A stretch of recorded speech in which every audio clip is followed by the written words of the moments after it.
आज हम बात करते हैं न्यू स्कीम यूपीएस, जिसे हम बोलते हैं यूनिफाइड पेमेंट स्कीम। ये स्कीम एनपीएस और ओपीएस के साथ ही आई है। ओपीएस पहले पे थी, जिसे हम ओल्ड पेंशन स्कीम बोलते थे, और उसके बाद स्कीम आई थी एनपीएस। तो अब यूपीएस जो स्कीम है उसमें क्या क्या बदलाव होगा और कैसे ये इसके नियम हैं, तो वो आपको मैं बताने चाह रहे हैं, आगे सुनिए। सबसे पहले इन तीनों टर्म को समझते हैं, जिससे यह विषय समझने में आसानी हो। ओपीएस का मतलब है ओल्ड पेंशन स्कीम। दिसंबर 2003 तक पेंशन के लिए ओपीएस लागू थी। जनवरी 2004 में इसे हटाकर न्यू पेंशन स्कीम यानी एनपीएस लाई गई। अब सरकार सभी केंद्रीय कर्मचारियों के लिए यूनिफाइड पेंशन स्कीम यानी यूपीएस योजना शुरू कर रही है, जो 1 अप्रैल 2025 से लागू हो जाएगी। 24 अगस्त को प्रेस कॉन्फ्रेंस कर केंद्रीय मंत्री अश्विनी वैष्णव और कैबिनेट सचिव टीवी सोमनाथन ने इसकी जानकारी दी। यूपीएस के तहत पेंशन पाने वालों के लिए क्या?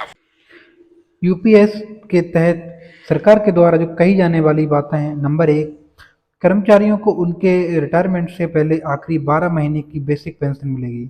मान लीजिए रिटायरमेंट से पहले अगर किसी की सैलरी 50,000 रुपये है तो वो 25,000 मिलेगी। नंबर 2, सैलरी की 50% पेंशन उन्हें ही मिलेगी जिन्होंने 25 साल नौकरी की हो। जिन्होंने कम से कम 10 साल नौकरी की, उन्हें कम से कम 10,000 रुपये ही मिलेंगे। यहाँ पर उनकी बेसिक पे यानी सैलरी से कोई मतलब नहीं होगा। अगर किसी कर्मचारी की मौत हो जाती तो उसके परिवार को उससे मिलने वाली राशि का 60% मिलेगी। इसके साथ ही परिवार को डियरनेस रिलीफ यानी डीए भी मिलेगा। पेंशन के अलावा सरकार कर्मचारियों को रिटायरमेंट भत्ता भी मिलेगा। लमसम अमाउंट का मतलब है कर्मचारी कुल सैलरी और डीए का। अब देखिए यूपीएस या ओपीएस कौन सी सिस्टम के सभी बढ़िया है। कर्मचारी आएंगे? जवाब है नहीं। यूपीएस केंद्रीय कर्मचारियों के लिए है जिनकी संख्या 23 लाख है। राज्य चाहे तो इसे अपने यहाँ लागू कर सकते हैं। केंद्रीय कर्मचारियों के लिए भी इसे अपनाना जरूरी नहीं है। वे पुरानी एनपीएस स्कीम के तहत भी अपनी पेंशन लेते रह सकते हैं। अब एक सबसे कॉमन लेकिन जरूरी सवाल, जब ओपीएस को खत्म करके एनपीएस लाई गई थी तो फिर यूपीएस की जरूरत क्यों पड़ी? इसके लिए ओपीएस और एनपीएस के अंतर को समझिए। ओपीएस में कर्मचारी को उसकी आखिरी सैलरी का फिक्स 50% अमाउंट पेंशन के रूप में मिलता था। इसमें कर्मचारी को अपने पास से कोई रकम नहीं देनी होती थी।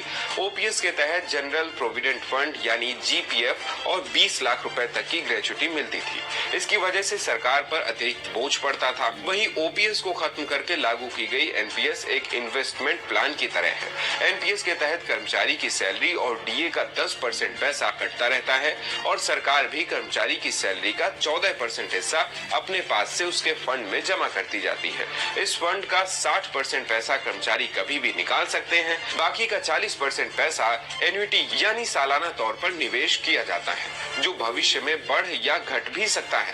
फंड में बचा ये पैसा कर्मचारी को रिटायरमेंट के बाद पेंशन के तौर पर मिलता रहता है। एनपीएस का विरोध इसलिए किया गया क्योंकि इसमें पेंशन की रकम तय नहीं है और शेयर मार्केट पर निर्भर होने के चलते पेंशन में घाटा भी हो सकता है। इसलिए एनपीएस की जगह दोबारा ओपीएस लागू करने की मांग की गई। इन मांगों के चलते सरकार यूपीएस लेकर आई, जिसमें ओपीएस और एनपीएस के मिले जुले प्रावधान। जैसे एनपीएस की तरह यूपीएस में भी कर्मचारी को सैलरी से 10% पैसा कटवाना पड़ेगा, लेकिन ओपीएस की तरह मिलने वाली पेंशन को सैलरी का 50% तय कर दिया गया है। हालांकि ग्रेच्युटी की सीमा को लेकर अभी कोई स्पष्ट बात सामने नहीं आई है। ऐसी